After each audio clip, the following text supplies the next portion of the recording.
The Wild Swan, a retelling of the Hans Christian Andersen fairy tale by Karen Mugler, illustrated by Sumaitis Colonnade. Focus question: what role does Eliza play in the story? There once lived a king who had 11 sons and 1 daughter. He married a weak queen, and soon after the wedding she turned the princess into 11 wild swans. With a strange cry, they flew up into the clouds and away. The king asked the queen if she knew where the princess were. She merely smiled and shook her head.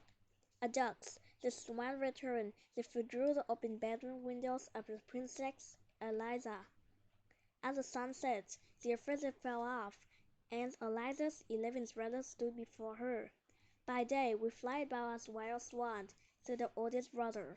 "Each night when the sun sinks, we become human again." That night, Eliza dreamed that a fairy came to her. "Your brothers came," she says. "You must gather nettles from the forest and use them to knit 11 shirts. If the shirts are drawn over the 11th swan, the spell will be broken."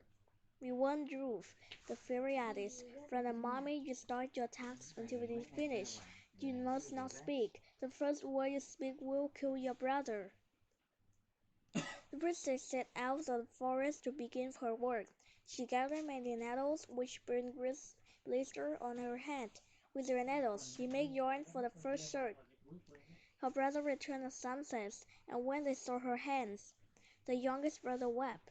When his tears fell, the pain stopped and the blister vanished. Each day, Eliza knit another shirt. When she needed more burning nettles, she gathered them and hurried back to the castle. Each day at dusk, the brother returned to her. Each dawn, they again became wild swans and flew away. But one morning, the queen saw them leaving Eliza's open window and grew worried. The next dawn, before they could fly away, the queen drew the giant net over the swan. She had men house the swan to a dark cell deep in the castle dungeon. Eliza found them there and continued to knit through the dark nights outside their cell door.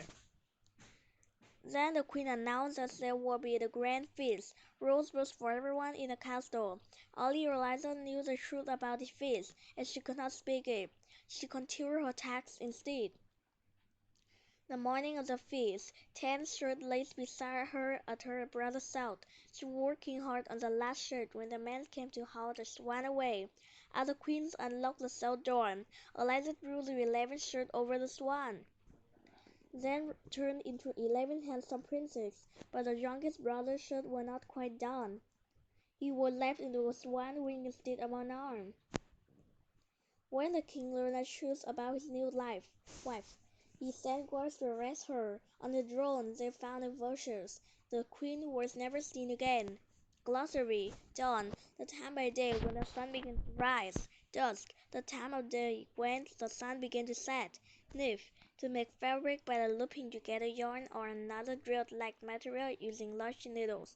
Nettles, white plants have stinging hairs on their leaves. Task, a piece of work that needs to be done. Workers, very mean or bad. Connection, writing. Thing happened to the queen at the end of the story.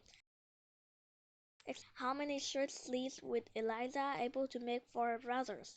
Solve the problems two different ways.